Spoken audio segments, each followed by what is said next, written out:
Hello mga kabisik, ayan, merong diskarte na gagawin natin dito sa lagayan ng ating brake shoe dahil kahit anong adjust mo sa adjuster ng prenohan niya is mahina pa rin.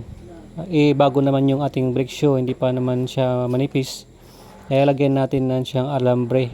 Ikot-ikot lang natin dyan. Depende kung gaanong kakapal yung gusto natin. Yung alambring manipis or malaki, depende yan sa kayod yan, no? Nakayuran na kasi yung hub niya. Kaya yun ang problema sa mga brake natin, hindi kumakapit. Okay? Kahit makapal yung ating nilalagay na mga brake shoe, kahit tama naman yung size nilagay mo, ganun pa rin kasi nga yun, nakainan na yung ating brake hub. Kaya yan ang diskarte mga kabisik. Okay, yan. So siyempre napakalagang preno natin sa harapan, dapat makapit siya pag pinipress natin yung ating brake lever natin. Ayan, lagay na natin. Alright, thanks for watching. Please like, share, and follow. God bless everyone.